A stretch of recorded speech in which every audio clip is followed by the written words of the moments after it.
¿Cómo comprar bienes raíces en crisis con cero? Hoy tenemos una sesión de preguntas y respuestas.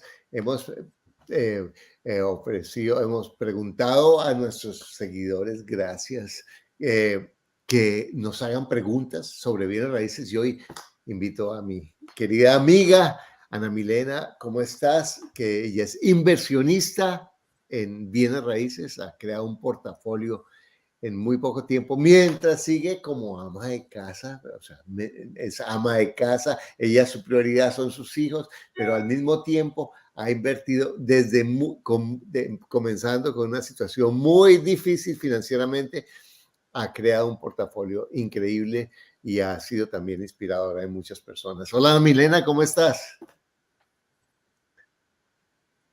Carlos, muy bien, muchas gracias. Gracias por invitarme hoy aquí a acompañarte y muy contenta, bueno, de poder estar aquí hoy dando de pronto un poquito de lo que yo he aprendido gracias a ti. Bueno, pero entonces acá está, en serio, vamos a responder preguntas. Hoy tenemos unas preguntas espectaculares sobre cuál es la pregunta clave que le tengo que hacer al vendedor de una propiedad para saber si es un buen negocio o no. Vamos a responder sobre, ¿es inversión comprar en terrenos en lugares alejados? Pero eso es lo que me alcanza. ¿Qué hago entonces? Otra, la casa de mis padres se le hizo una división de dos partes iguales para ponerlas en alquiler. ¿Qué haría para conseguir buenos inquilinos? Buena pregunta porque vamos a contestar eso. Que tal vez tengas una primera propiedad, cómo comprar la segunda y cómo crear el portafolio. Cuando usas el crédito bancario para comprar, ¿tienes algún parámetro para refinanciar? ¿Cómo invertir sin tener capital? Ajá, vamos a hablar de eso. ¿En qué piso comprar? Bueno, aquí tenemos unas preguntas espectaculares. ¿Bueno comprar en remates o no? Qué preguntas que tenemos hoy tan buenas y los que ustedes nos hagan, vamos a contestar esas preguntas y las que ustedes nos hagan hoy a través del chat, también buscaremos unas preguntas para contestar. Espero que sea súper útil hacer pura carne. Yo tenía cuando era abogado un cliente que me decía, doctor, por favor, hágame un contratico, pero cargadito de carne, ¿cierto? Nada de hueso, pura carnecita, ¿cierto? Yo espero que hoy tengamos un episodio lleno de carne con preguntas que nos hacemos en estos momentos de incertidumbre, porque en realidad hay muchísima incertidumbre. Por un lado, los indicadores nos muestran que no hay tanto desempleo, que no, que la inflación está al 6%, pero ¿quién cree que está al 6% o al 7% cuando las cosas que han subido hasta el doble? Es impresionante. Que si es mejor arrendar o es mejor comprar. Todas esas preguntas son las preguntas de una época en la que los intereses han subido, el crédito está restringido, las bienes raíces, a pesar de que no es increíble, han subido de precio en muchas partes y hay muchísimos desafíos. Bueno, ¿qué te parecen las preguntas, Ana Milena? No, pues súper interesantes porque la verdad es que son las mismas preguntas que creo que nos hemos hecho todos en algún momento y que pues obviamente estudiando y progresando pues muchas de esas van quedando como en el olvido porque ya dejan de ser ese ruido en la cabeza porque muchas de esas son puro ruido, no es más. Muchas cosas son puro y exacto, y cuando comenzamos, por ejemplo, que hablan de que los números son tan difíciles, cuando aprendemos a hacer los números, que es fácil, fácil, fácil. Es automático, es casi que uno va a cualquier lugar y empieza a hacer los números, entra a un restaurante, uy, pero como el dueño de este restaurante gana plata, entra a una propiedad, uy, pero aquí se podría hacer esto y lo otro, porque se vuelve como un vicio, ¿no? Total, total, ya se vuelve casi que lo que está en la cabeza de uno todo el tiempo, lo normal. Exacto, exactamente. Y en vez de estar preguntando todo el día, ¿por qué este político habrá robado tanto? Este político no sé qué me va a hacer, ¿por qué? Y fulanito no me saludó y no me dijo como yo quería. Y esa persona entró y dijo esto que me dolió tanto, porque a mí sí me dolió. En vez de estar pensando todas esas basuras que no sirven para nada, estamos pensando en cómo podemos crear ingresos pasivos. Y una pregunta, no, Milena, con todo este proceso que tú has tenido, ¿tus hijos le han cogido gusto a los bienes raíces?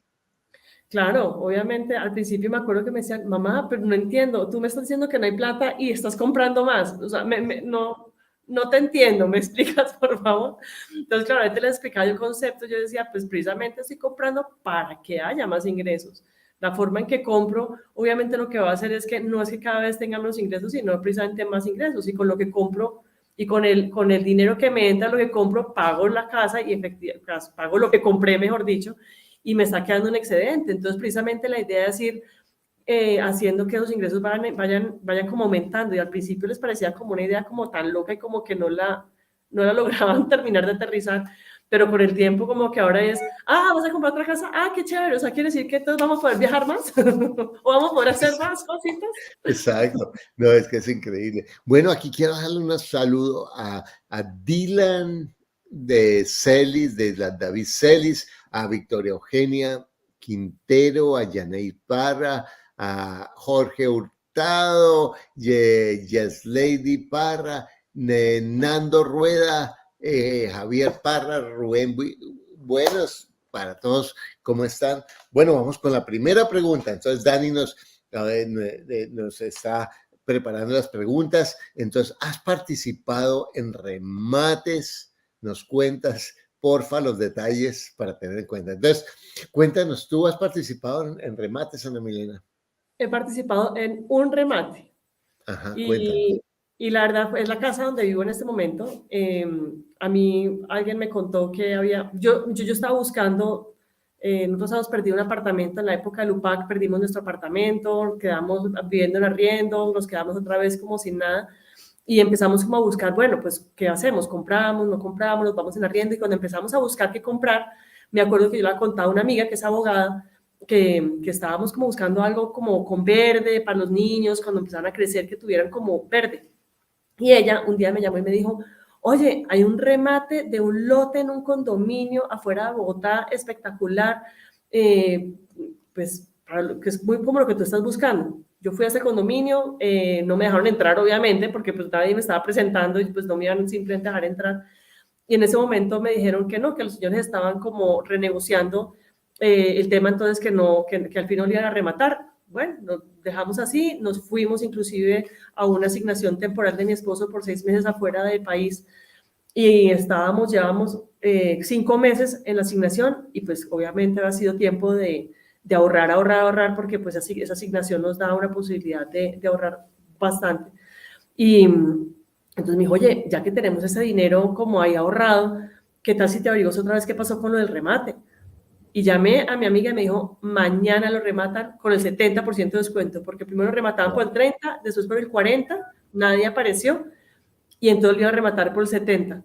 Pero es mañana, quiere decir que hoy tienen que consignar una plata que hay que consignar antes inicial para poder entrar al remate. Entonces, pues yo estaba por fuera del país, mi mamá, afortunadamente, yo antes de irme le dejé un poder. Entonces le dije, mamá, necesito que me consigas este dinero entrando por ahí, porque pues obviamente yo tenía el dinero, pero pues cómo se lo entregaba a mi mamá en ese mismo día. Consíguete el dinero, inscríbete a este remate y remata el bien por nosotros. Entonces mi mamá me dijo, pero si ni siquiera lo has visto el lote, no lo conoces, yo voy a ir hasta allá a mirarlo. Entonces mi mamá se hizo el paseo, vio el lote, y la verdad fue como muy fácil en ese momento. Yo no sé hoy en día cómo funciona y si se hacía de fácil, pero uno lo que hacía era consignar el dinero en el Banco Agrario, en el centro de Bogotá, me acuerdo. Iba uno al remate, pasaban como 50 cosas que estaban rematando. Cuando llegaba el de uno, uno decía, bueno, yo estoy interesado. Mi mamá era la única interesada en ese lote en ese momento, ahí en ese sitio. Lo remató por el valor base. Después ya obviamente tocaba pagar el resto del dinero, que ahí sí nos daban unos días más, que ahí sí ya pude hacer todos los arreglos pues para poderlo pagar. Y claro, obviamente venía una cantidad de problemas con el lote, que pues había administraciones súper atrasadas, que habían cuentas por pagar que pues no estaba pues en nuestras cuentas, pero pues de todas formas con el 70% de descuento del lote, pues de todas formas fue un muy buen negocio. Bueno, yo te quiero hacer esta pregunta. Eso fue hace 20 y pico de años. ¿Hoy harías ese negocio así? Yo la verdad es que me daría mucho susto, No, porque no. Hoy con lo que sabes, con las opciones que tienes, ¿harías ese negocio así? por eso, si fuera así como lo estoy planteando y como fue en ese momento, sí. Hoy en día No, me no, pero pero tú no sabías lo que sabes ahora. Ah, no, si voy a hacerlo porque me va a salir bien. claro, Pero pero tomarías el riesgo de invertir el 30% de un lote que ni has visto para rematarlo sin saber nada de eso. uy, pues no sé, yo creo que sí investigaría un poquito más, porque sí fue, no sé, Carlos, yo lo que pienso es que en ese momento fue más como una intuición, un sentimiento y más como una cosa de te lo están poniendo en bandeja de plata. Pero en Pero este ahí, momento y- yo creo te que digo, no mira, sé. mira, yo te digo, le salió bien, fue buenísimo, pero fue una muy buena suerte que tuvieron Fue porque buena suerte. demasiadas cosas pueden haber salido mal. De acuerdo. Demasiadas Sí, pero cosas sí creo pueden que haber no salido. sé, tal vez buscaría, si hubiera forma de investigar un poco más, si me hubiera dado la oportunidad de mirar más, seguramente, pero así como lo hice como tan a la loca, uy, no, no creo, no sé, no, no Sí, creo. no, mira, yo creo que esos negocios son sumamente arriesgados.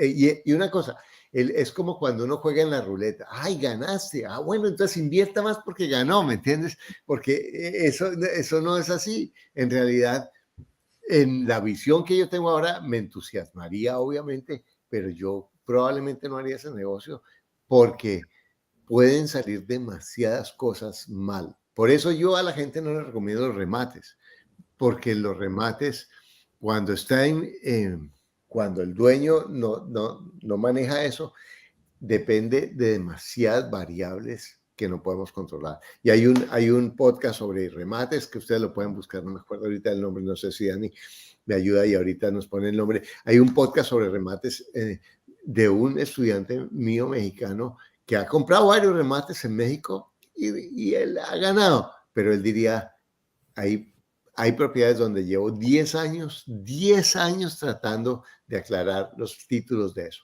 Entonces, ¿cuál es la alternativa que yo sugiero?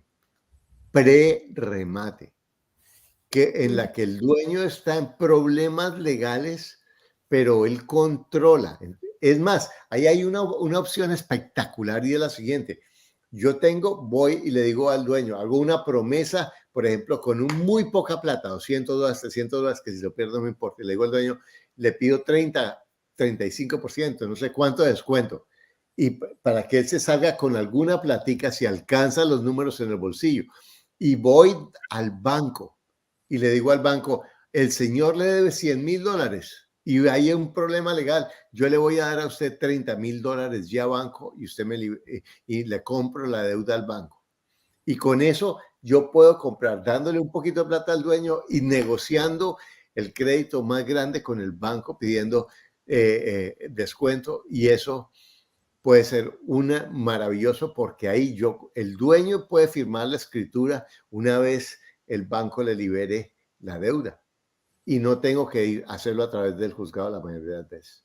Entonces, esos negocios, tú puedes conseguir descuentos grandísimos directamente sin el riesgo de nuestros sistemas legales. Aún en Estados Unidos, yo no he querido entrar a remates y hay unos que se llaman tax liens, que es como el impuesto predial cuando las empresas no pagan, cuando la gente no paga el impuesto predial, que casi se puede quedar la persona con el valor del impuesto. Una propiedad de $100,000 y el dueño de $5,000 se puede quedar con $5,000. Suena súper sexy, pero hay 20,000 eventualidades que yo no voy a hablar, que entonces hay una deuda con el IRS, con el gobierno, que hay ahí una situación terrible de la propiedad que esté en pésimas condiciones. No, es como una lotería.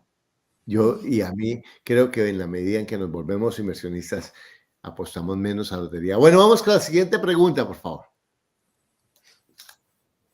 Cuando usas crédito bancario para compra, ¿tienes algún parámetro para llegar a refinanciar el crédito? Bueno, eso es de Manuel. Bueno, mira.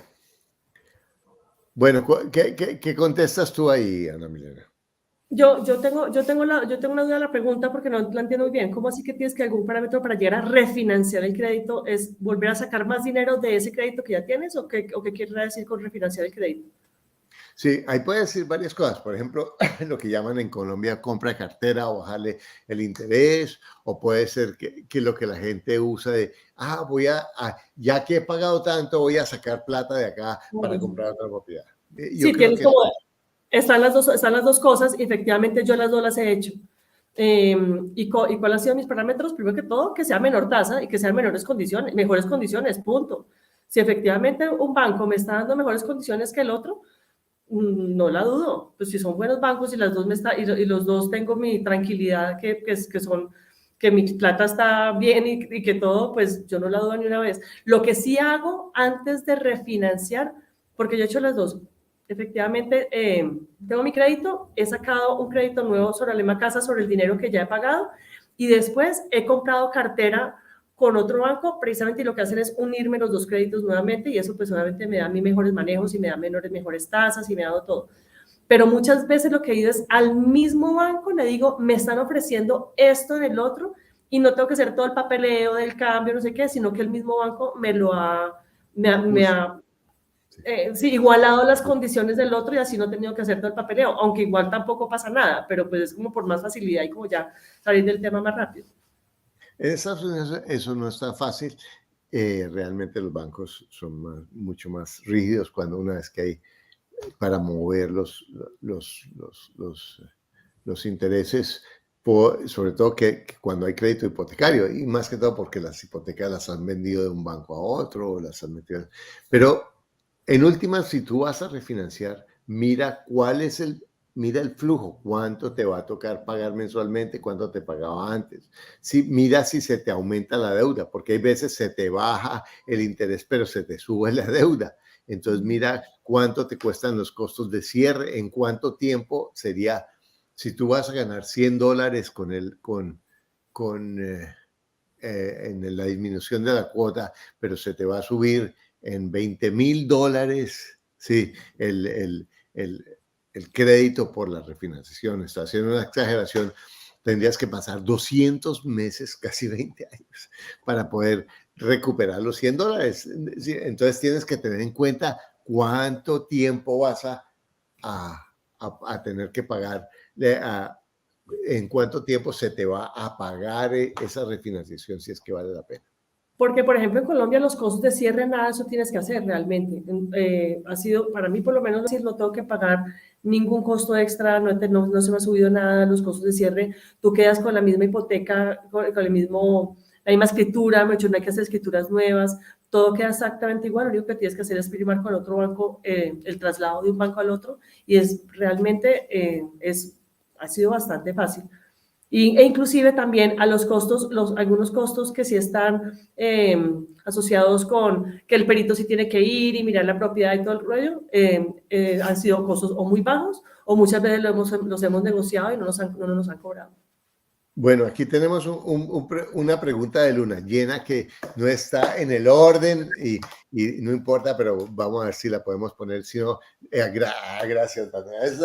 Gracias, Dani. Bueno, porque esa pregunta es muy buena y alguien la había hecho de otra manera.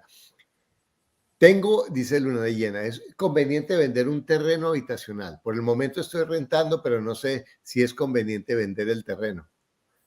Ahorita no tengo capital para construir. Bueno, yo les quiero decir que para quien tiene poco dinero y para quien no tiene crédito, el tener un lote en un barrio popular, y eso depende de las circunstancias de las personas, pero yo tengo muchos estudiantes que han hecho esa diferencia y empiezan a construir, tú también tienes personas que hicieron eso, que empiezan a construir poco a poco su casa, porque en los barrios populares las ciudades son más flexibles con las reglas, no son tan exigentes. Entonces, si empiezas a construir y vives en ese mismo lugar y vas construyendo o vas construyendo poquito a poco sin endeudarte, o sea, lo vas haciendo a tu ritmo, es un negocio espectacular. Hay un podcast de un muchacho, Ricardo, que salió hace como un mes o 2 meses, en el que él habla en Ecuador, cómo su familia estaba a punto de perder la casa. Dani, si tienes el podcast por ahí, no lo pasas por el chat. Su familia estaba a punto de perder la casa y él lo que hizo fue que, viendo los podcasts y estaba en el programa nuestro, en el avanzado, les remodeló un poquito y les enseñó a los papás a arrendar habitaciones. Al comienzo él se las arrendó y después construyó el segundo piso y ya los papás les organizó las finanzas y ya están comprando la segunda propiedad. Y él con 22 años ya tiene una casa y va a comprar la segunda. Entonces, si tú no tienes dinero, es una muy buena forma. ¿Qué opinas, Ana Milena? Claro, efectivamente, y obviamente, claro, ponen que es un terreno habitacional, diferente a la otra pregunta que tú haces ahorita que estaba, que es un terreno por allá en sitios aledaños, y porque esa es una buena opción. En Katmandú. En Katmandú. Porque sí, obviamente también eso puede ser, si yo lo vendo, y pues vuelvo otra vez y toca empezar a poner en la balanza, pero también si yo lo vendo puede ser efectivamente la cuota inicial de un terreno, de una casa que ya está construida y que efectivamente esa casa empieza a darme dinero de una vez, empieza a darme una rentabilidad de una vez, sin necesidad yo tener que esperar mucho tiempo mientras el terreno se valoriza y que mientras yo no sé qué, porque eso es lo que mucha gente piensa, no es que este terreno se va a valorizar, entonces en 5 años lo va a vender por el triple.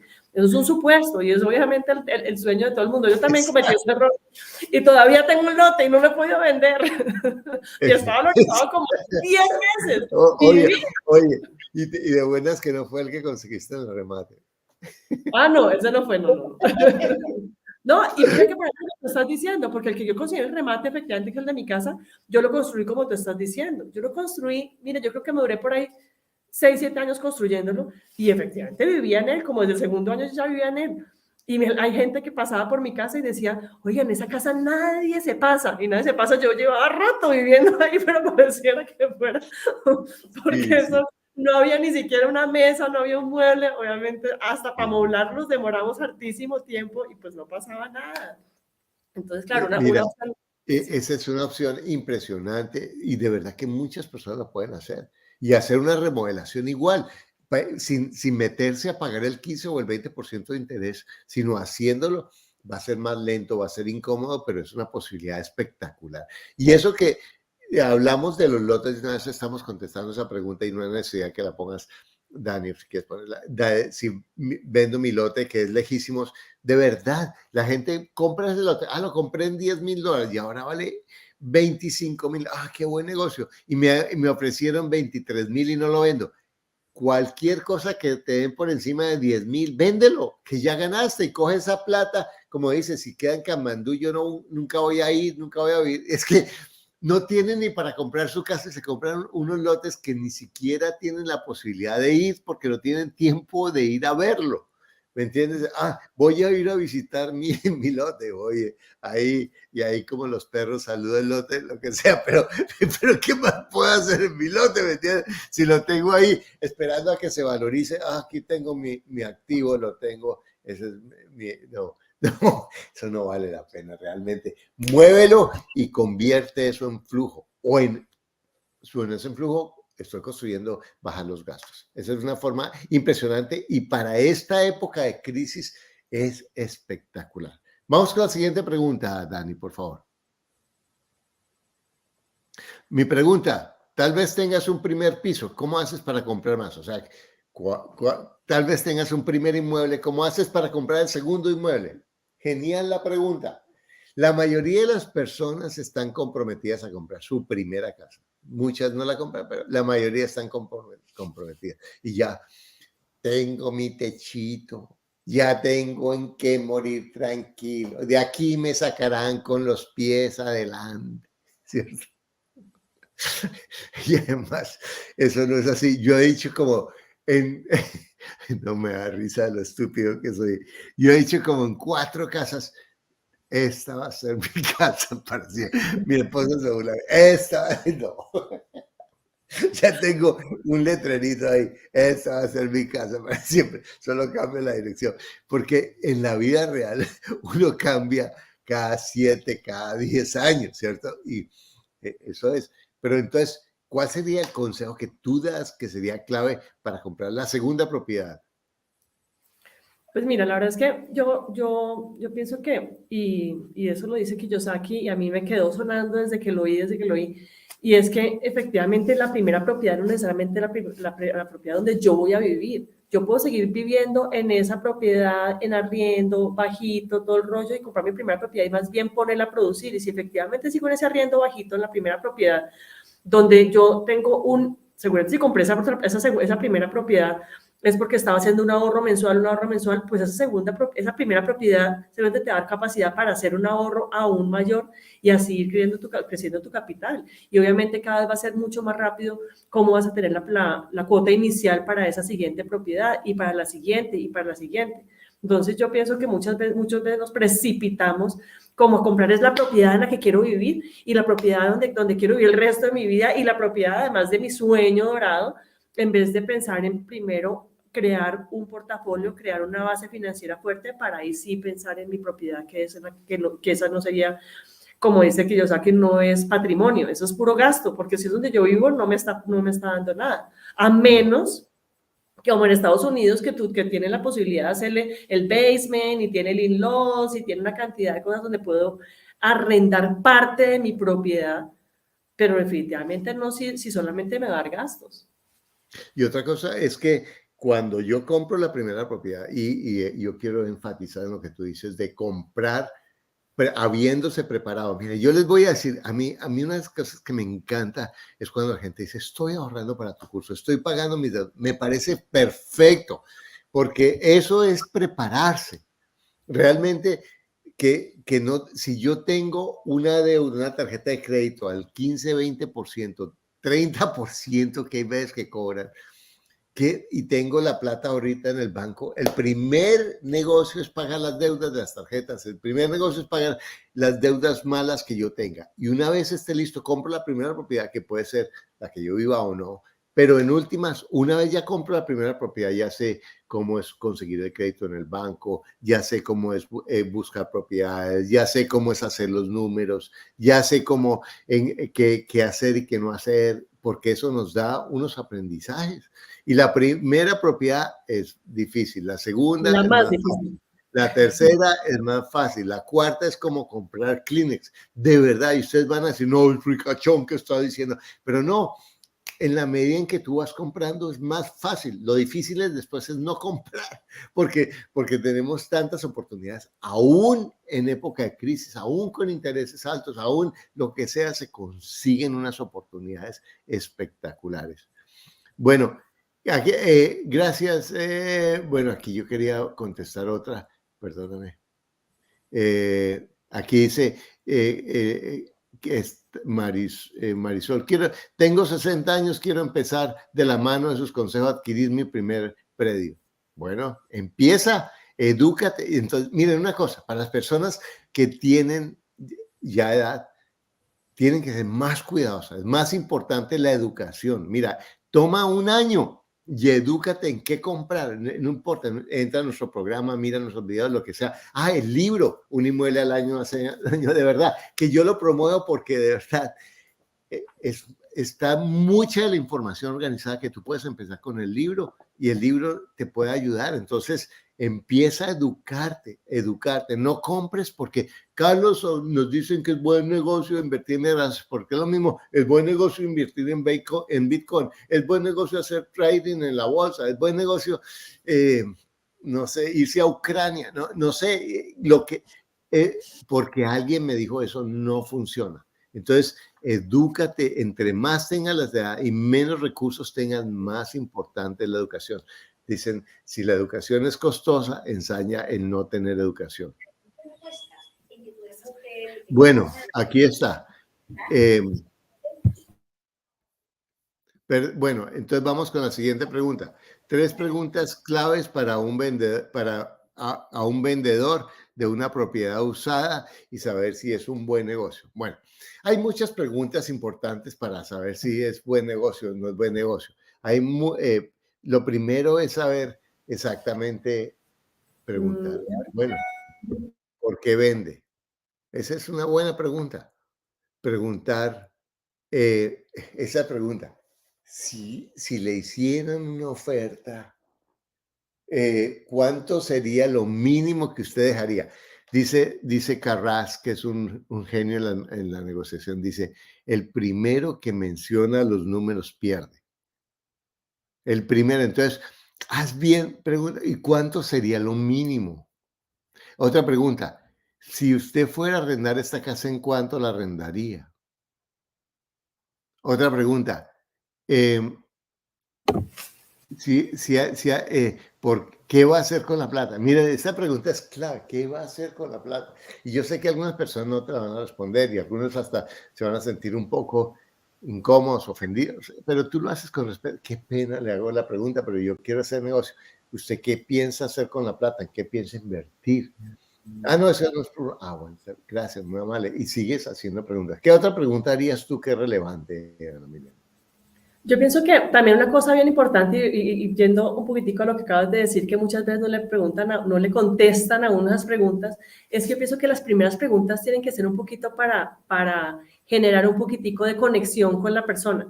Porque sí pienso que si no primero como que establezco como un medio vínculo con el vendedor, va a ser muy difícil hacerle esas otras preguntas de qué va a hacer con el dinero, si usted efectivamente me va, o sea, podemos hacer negocios diferentes como, no sé, financieme usted o busquemos más opciones o busquemos otras cosas. Si yo no he creado como esa mini vínculo y esa pequeña empatía con el vendedor, va a ser muy difícil hacer esas otras preguntas de ahí para adelante. Pero para mí las dos principales, que obviamente en la mano que tú acabas de decir, es primero, ¿cuánto es lo mínimo? Y en cuánto la arrendaría. Con esas dos, yo ya sé si de ahí en adelante vale la pena si quiera seguir haciéndole más preguntas. Y otra pregunta hay uno de esos libros que dice, todos los vendedores mienten, ¿cierto? Y hay que asumir que están mintiendo. ¿Qué, Uy. ¿Qué hay que hacerle a la propiedad, ¿cierto? Y después hay que pagar una inspección, porque si el dueño de una vez te dice, no, es que tiene un problema de cimiento, no sé cuál, tú ya sabes si puede que te sirva o no te sirva, pero eso te va a dar mucha información sobre la propiedad. Y el tiempo que tiene la propiedad construida, por eso también me va a dar también luces de qué tipo de tubería tiene, si va a tenerle que hacer remodelaciones de ese tipo, si va a tener que hacer cableado, si va a tener que cambiar los tuberías de agua caliente, o sea, hay muchísimas cosas que también, solamente saber el tiempo de construida y si ha hecho alguna remodelación, también me da luces sobre ese sentido. Bueno, Marisa López dice, yo esperé un par de años y esperé mi lote en un par de años y saqué el doble. Bueno, hay gente que ha ganado en Bitcoin y hay gente que ha perdido. Hay gente que ha ganado en la bolsa y hay gente que ha perdido. Hay gente que... Lo que yo planteo es ser conservador, porque realmente que el lote se valoriza es una apuesta. No, yo qué voy a saber. Sí, los vendedores siempre dicen que se va a valorizar. Siempre dicen que mire, es que usted es de los primeros, realmente le vendo porque usted me gusta la forma como usted se puso esa camiseta, porque con eso usted se ganó un descuento que no le iba a dar a nadie, me cayó súper bien y bla, bla, bla, bla. Pero en últimas es suerte. ¿Yo qué voy a saber? Yo te digo, yo estoy todos los días leyendo información sobre bienes raíces y me dice, el mercado va a subir o el mercado va a bajar. Tengo ni idea, yo puedo mirar indicadores y mirar tendencias, pero en últimas, nadie sabe eso, porque hay tantos elementos en la ecuación económica que no se sabe, pero en últimas, para Marisa, muy bien, Marisa, felicitaciones que ganaste. Lo que yo haría es, mira cuál estrategia es el lote para monetizarlo. Entonces, a lo mejor ya que ganaste, listo, véndelo y da la cuota inicial, como decía Ana Milena, o construyen el lote, o sácale dinero a eso. Bueno, vamos con la siguiente pregunta, Dani, por favor. ¿Cómo contactar a los dueños de los inmuebles y cómo pedir un descuento? Bueno, tú eres especialista en eso. Tú contactas a los dueños en Sí. lugares que ni siquiera ellos lo ponen en redes ni nada, ¿cierto? Porque tú compras casas populares. Claro. Sí, yo pienso que obviamente ahí hay dos caras de esa moneda que pienso que muchas veces de esas preguntas son de alguien en Estados Unidos que como siempre son por realtors, les cuesta mucho trabajo ir directamente al dueño y conversar directamente con él. Pero definitivamente vecinos, la gente alrededor, la gente que, el señor que, de la tienda de la esquina, esa gente es la que más tiene información sobre la gente que está vendiendo por ahí, de quién Los es, celadores. celadores de los mismos edificios, Y también, mira, sí. dos tácticas que yo he usado es entrar a la tienda del vecindario y pedir algo de tomar y ponerme, ay, tan bonita su tienda, uy, no sé qué, y hablo de cualquier cosa, del clima, de cualquier cosa, y Y empiezo a les hablar. encanta, Y le encanta a la gente, ¿cierto? les Les encanta. encanta porque, y ahí le pregunta, oiga, qué tan bonito este barrio, no sé cuál. Mira, es que yo estoy buscando una casa para mi hija, usted sabe por aquí quién está vendiendo. Así, nomás. Y ahí sale, o al celador, al guardián de un conjunto. Hola, ¿cómo está? ¿Cómo me le ha ido? Mire, qué pena con usted, lo voy a quitar 5 minutos. Mire, aquí le traje este pastelito que de verdad, discúlpeme, es que tengo una preguntita. Es que yo estoy buscando un apartamento para mi hija, usted no sabe por aquí quién está vendiendo, bla, bla, bla, qué pena. Y hablas. Y a lo mejor en la primera, no, yo no sé, no estoy autorizado para dar esa información, pero al segundo, tercer pastelito estará autorizado. Seguramente. No, y además es gente de verdad que, primero que todo, no tiene ningún problema en poderse sentar a conversar, porque pues es gente que está ahí parada y que nadie, la gente a duras penas los saluda cuando pasan, y el señor que llega a la tienda y entra y ni siquiera un pastel o pétame tal cosa, y Sí, la sí, gente, sí. y de verdad que cuando llega alguien amable, con cordialidad, con amor, no hay que son felices de darnos toda la información y se abren así, que, y además no solamente quién está vendiendo, sino que tan fácil se arrienda, si por ejemplo los apartamentos que están por ahí en arriendo, si llevan mucho tiempo desocupados, que toda esa información es súper útil para mí y ellos te la van dando facilísimo. No, y el apartamento, no sé qué, la hija lo tiene, pero está viviendo en otra ciudad y a lo mejor ella se lo vende, no sé qué, o sea, y otro pastelito y te dan la dirección de la hija. Mira, hay una pregunta que aquí hace Adrián Lara. Quiero comenzar los bienes raíces, tengo 23. Adrián, tú no eres tan bruto como yo, tú a los 23 vas a comprar, qué bueno, mira. Lo primero, deja el afán. Prepárate, prepara tus finanzas. Ahorra, ahorra, ahorra, ahorra, ahorra, ahorra. Busca el crédito, busca la financiación, pregunta cómo ponerte bonito para un banco. Edúcate financieramente, edúcate financieramente. Lo mismo que le estaba dando a la persona de 60 años. Es que va a ser valioso para cualquier edad. Ten cuidado. Y si tú te comprometes a comprar un inmueble al año, un inmueble, acá en el libro lo puedes saber, un inmueble al año, a los 30 años tu vida financiera va a estar a una distancia increíble. Ahorita tú a lo mejor no vas a tomar una cerveza con tu amigo, con tu amiga y te van a decir que eres el tacaño, el nerd o el bruto, pero a los 30 años tú vas a tener lo que ellos no tienen.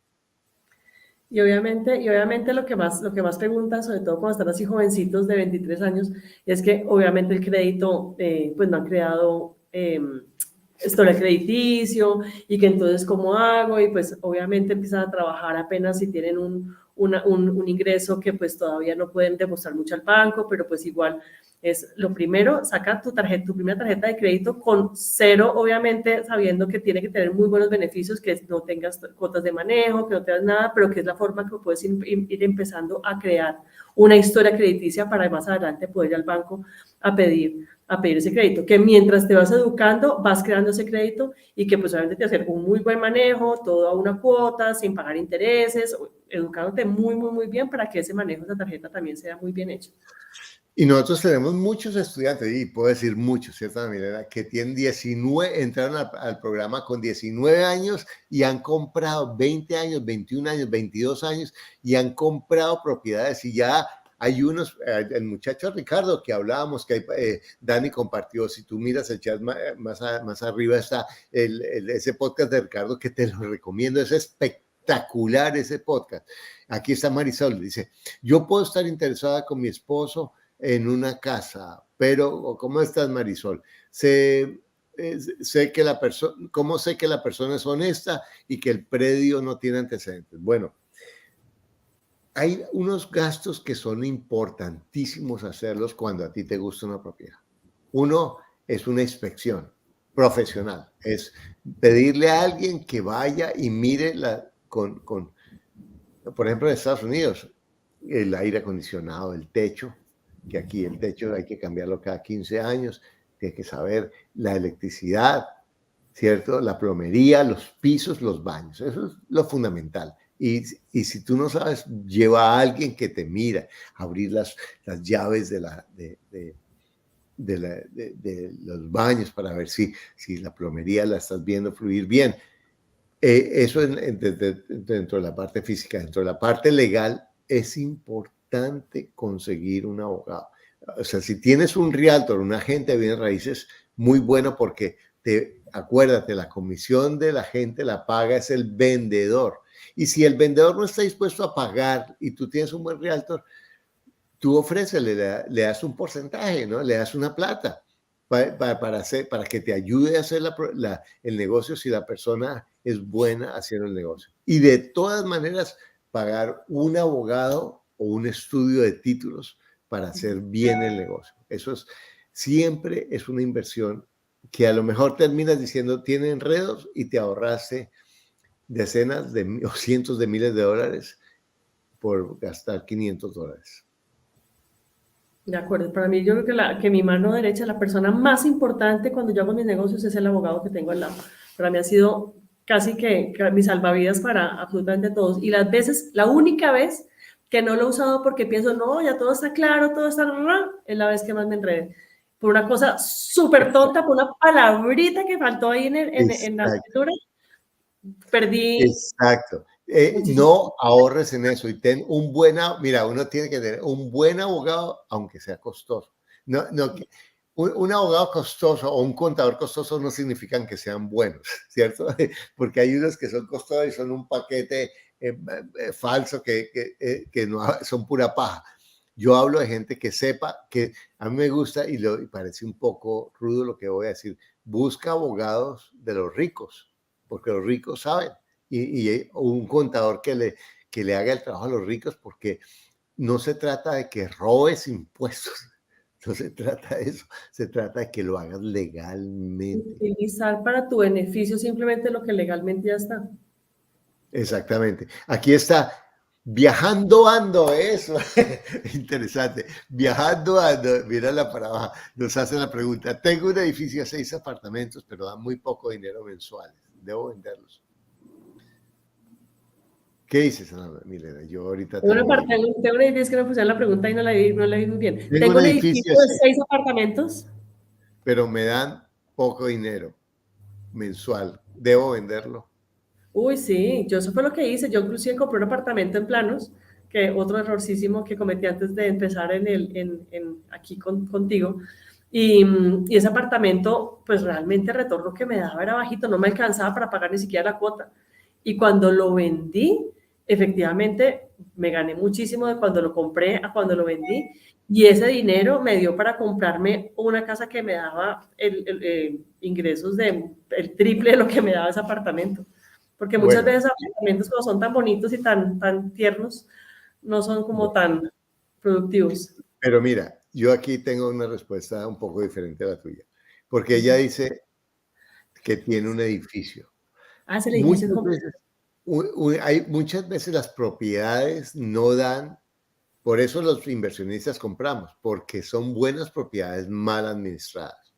Entonces, mira, lo primero que yo preguntaría viajando es esto. Muchas veces cuando las personas viven de la renta de sus propiedades, no invierten en sus propiedades. Entonces se les van degenerando y cuando se van degenerando las propiedades, vas consiguiendo peores inquilinos y menos plata.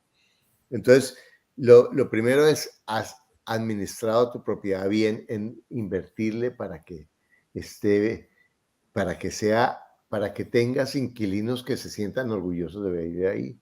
Segundo, has realmente escogido bien a tus inquilinos. Otra, yo he comprado propiedades en donde los dueños no saben cuánto es el valor de la renta alrededor y han dejado la misma renta durante años y ni siquiera han averiguado cuál es la renta. Y otra, a lo mejor, por ejemplo, si hay apartamentos de 4, puedo sacar de 2 habitaciones, de 3 habitaciones muy grandes, puedo sacar 3 apartamentos de 1 habitación. No sé, ¿cuáles son las opciones? Antes de hacer eso, yo estaría dispuesto a viajar, porque si es un edificio, a mí me tienta ese edificio, ¿me entiendes? Porque yo digo, ¿cuál es la diferencia entre un inversionista? ¿Por qué un inversionista gana plata mientras el dueño pasado perdía plata? Porque tiene educación financiera y ve las cosas de una manera diferente. El apartamento del que está hablando Ana Milena es un apartamento en un edificio, o sea, que ya no, tiene muy poca flexibilidad porque es un apartamento que tiene todas unas reglas de propiedad horizontal que tú no tienes. Por ejemplo, mira, fíjate, Es, podrías es una utilizar el hacienda. Airbnb. Que ¿Cómo? claro, obviamente si es dueño del edificio completo, las normas de propiedad horizontal las puede poner ella misma. Quiere decir que puede hacer Exactamente. rentas a corto plazo, puede hacer remodelaciones que quiera, Pues, puede hacer los cambios que quiera. habitaciones, arrendarlo por habitaciones. Mira, hay 20, mira, yo te voy a decir viajando y además viajando, mira esto, mira si tú realmente cómo puedes mirar eso con visión de inversionista, porque a lo mejor ahí está tu pensión de jubilación y la gente a tu alrededor te está diciendo, vende eso es una porquería, eso no te da nada. Esa plata tú la pones al banco y ahorita con los intereses te da tanto. Pero eso están pensando y le saco un poquito para pagar mis tarjetas de crédito y le saco un poquito de lo del edificio para que nos peguemos un viaje y le saco un poquito para que me compre mi automóvil. Entonces, yo de ti me pegaría de verdad como un perro hambriento al hueso y trataría de ver todas las opciones. No, además que en temas de administración también tiene unos gastos muy bajitos, porque el hecho de yo tener en un solo sitio todos mis apartamentos es una maravilla, que cuando tengo una casa por allá y tengo otro apartamento por allá y tengo otra cosa por allá, pues yo tengo que estarme movilizando, yendo, viniendo, mientras que si yo tengo todo concentrado en un solo sitio también es muy, muy beneficioso para mí como administrador de mi propiedad. Bueno, aquí hay una pregunta interesante de Marisa López. Dice, ¿qué aconseja la compra en las ciudades italianas de las casas por €1? Bueno, hay varias cosas. Primero, esas son casas antiguas no, son a veces de centenarias que tienen unas reglas de construcción muy estrictas porque son tesoros culturales, ¿cierto? Como en Venecia uno ve esas casas que están caídas, en Venecia uno va y ve esas casas que están caídas, es hermoso, pero remodelar una propiedad de esas en una isla donde entran millones de turistas, con una ciudad que vive del turismo, debe ser increíblemente complicado y costoso. No que sea mal negocio, es que tengas en cuenta eso. Para la mayoría de las personas no es buen negocio. Y más si no tienes experiencia en bienes raíces. Si es una persona que conoce lo que está haciendo y tiene un plan y todo eso, está bien. Y menos si no vives en Italia. O sea, si es solamente porque viste en el periódico, olvídate. Bueno, eh, sigamos con otra pregunta, Dani. En esta época todo el mundo habla de cómo se puede comprar en crisis con cero. Bueno, esta es la pregunta central que vamos a hacer. ¿Cómo comprar en crisis por cero?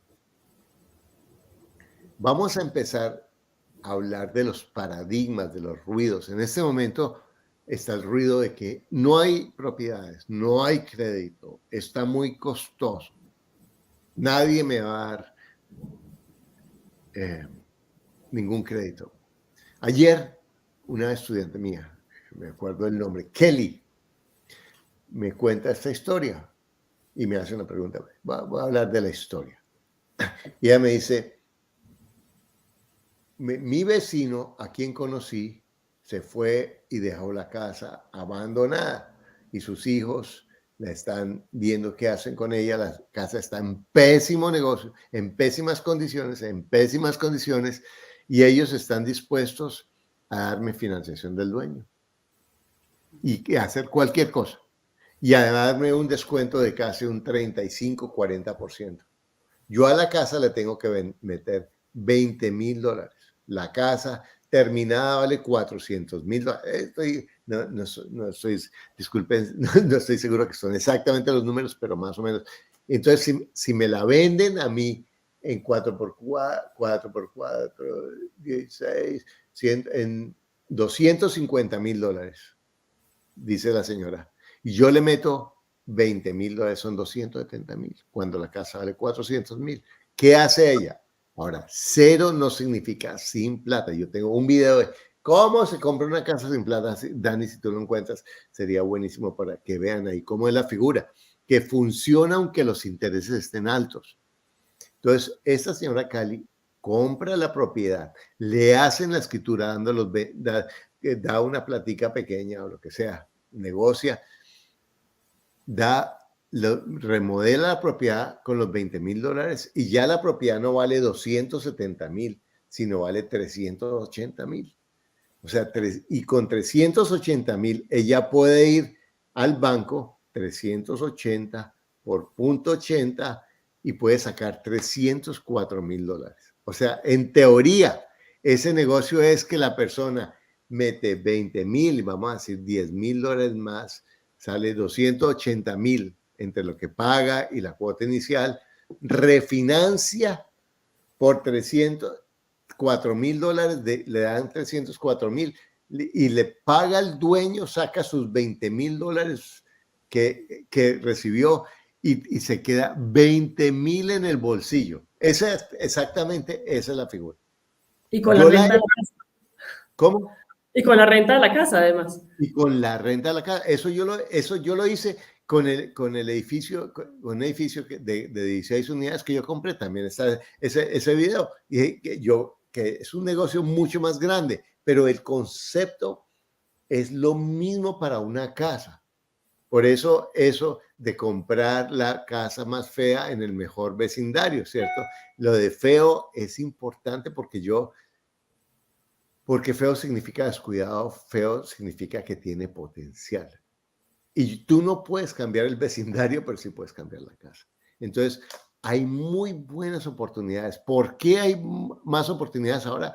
Porque como están altos los intereses y están restringiendo el crédito y es más difícil, y para un banco dar el crédito sobre una propiedad que está en mal estado y que la gente tiene afán de vender, decimos en Colombia, un papayazo. Yo no sé si en otros países dicen lo mismo, pero es un papayazo, es una oportunidad espectacular para comprar propiedades. O sea, realmente ahora, cuando todo el mundo está loco, hay muy buenas oportunidades. ¿Qué piensas de eso, Ana Milena? Claro, que esa es una muy buena forma. Otra muy buena forma es también, y no necesariamente sacar después el dinero con el banco, sino seguir pagándole al dueño de la casa. Y por eso decíamos hace un rato que una de las preguntas más importantes cuando vas a comprar una casa es ¿qué vas a hacer con el dinero? Si esa persona va a ir a meterlo a un CDT o va a ir a meterlo al banco simplemente a que le den los intereses bajitos, mientras a mí el banco me está cobrando unos intereses súper altos precisamente para comprar la propiedad, esa persona sabe que en estos momentos de crisis, yo lo pongo entre comillas, en estos momentos de crisis va a ser muy difícil que venda la propiedad, muy seguramente lleva mucho tiempo intentándolo y no ha podido. Si esa persona me puede financiar a mí la propiedad, yo le sigo pagando a esa persona una mensualidad, seguramente también con una cuota inicial pequeña o alguna negociación que hagamos dependiendo de lo que esa persona necesite, yo efectivamente me puedo quedar con unas cuotas mucho más bajas que las que me va a dar el banco, con una muy buena propiedad que el señor no puede vender por el tema de su crisis y que efectivamente el señor va a quedar con unas cuotas mensuales para vivir o para lo que necesite más altas que las que le daría el banco si se lo financia, si él va a llevar esa plata ya para ponerla como inversión. Exacto. Entonces, por todos lados, puede ser un gana-gana. Exacto. Y otra cosa que aquí están diciendo, bueno, pero los intereses están muy altos.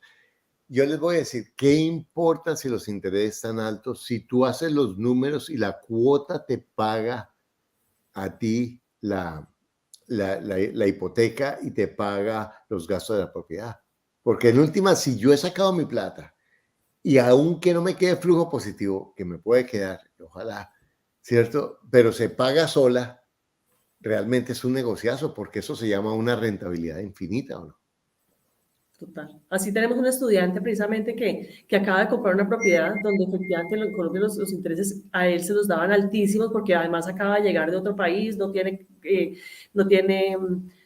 ¿cómo se llama esto? Historia crediticia, entonces los intereses se lo están cobrando altísimos, todo. Y él con hacer unas pequeñas remodelaciones de la casa la está convirtiendo como en 4 apartamentos y la rentabilidad que le da es altísima, le da la cuota que le está cobrando el banco, que es alta efectivamente por las tasas en este momento, pero le paga la cuota, le paga la remodelación, le paga los intereses, le paga todo y además le queda dinero sobrando precisamente porque es una muy buena propiedad. Es que las oportunidades son increíbles. Bueno, aquí va esta pregunta que está buenísima. Adri Vargas.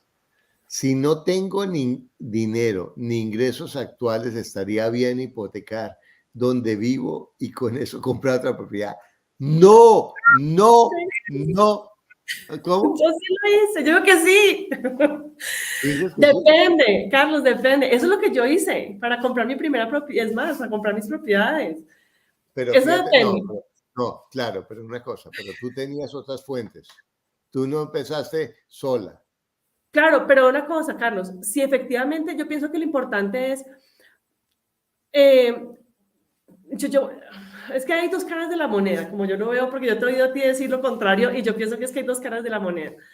Una cosa es si efectivamente yo estoy hipotecando mi propiedad para comprar otra propiedad y la plata el retorno que me está dando esa propiedad es inferior a lo que yo tengo que pagar por mi propiedad, además por la otra. Claro, efectivamente, no rotundo, no rotundo, no recontra rotundo. Pero si efectivamente el dinero que yo estoy sacando de mi propiedad para comprar esa propiedad me va a dar para pagarle las cuotas hipotecarias y además me va a quedar dinero, yo voy a tener la tranquilidad de que efectivamente tengo ese flujo de caja que es el que me está pagando mi casa. Es obviamente Bueno, dependiendo de cómo te den los números. listo. Mira, en la servilleta funciona bien el negocio, pero tú tienes que ser increíblemente organizada y disciplinada y educada para que funcione. A mí me parece un negocio muy, muy arriesgado, porque en últimas muchas cosas pueden salir mal. Mira, y si me queda una cuota, si me queda una cuota y yo he hecho un mal negocio comprando, a mí me parece que es demasiado arriesgado porque lo que hace la gente es compra las propiedades y además pide hipoteca con la nueva propiedad. Entonces queda con dos pagos.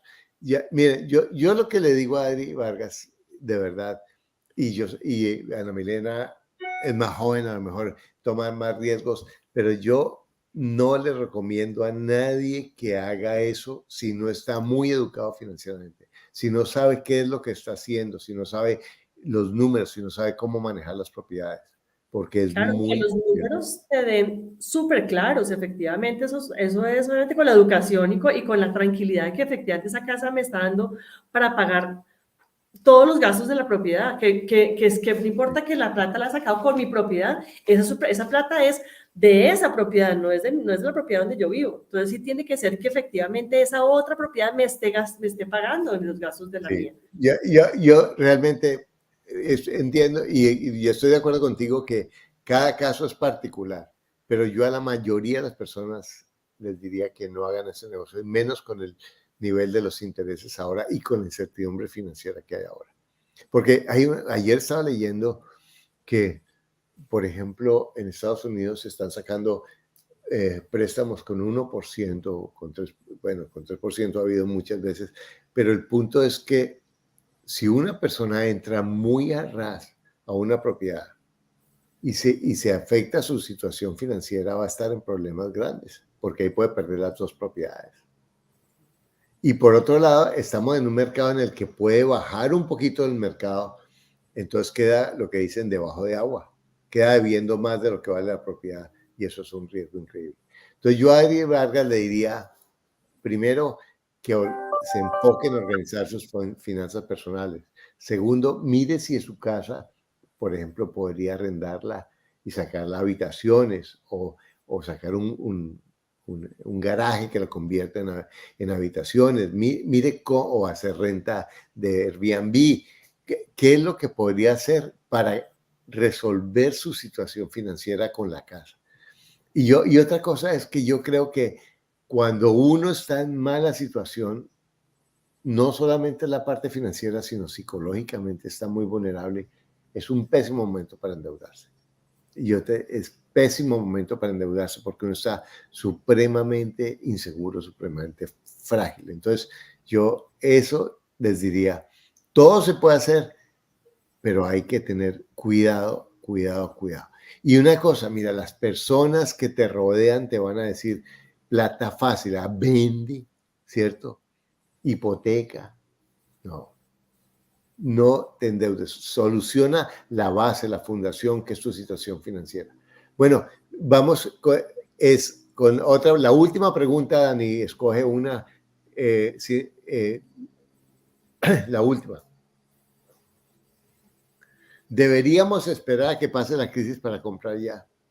Bueno, una de las cosas es que un inversionista compra en cualquier mercado, porque si tú conoces los riesgos, si tú conoces los números, vas a saber cómo encontrar siempre el diamante en el mercado, que cuando está subiendo sabes el ruido y sabes qué comprar y qué no comprar, cuando está bajando también sabes qué es el ruido y qué comprar y qué no comprar. Entonces, enfócate, primero mira tu situación personal. Estar esperando, no, es que yo espero a que baje y se cae en el mercado. ¿Quién va a saber si se va a caer o no se va a caer?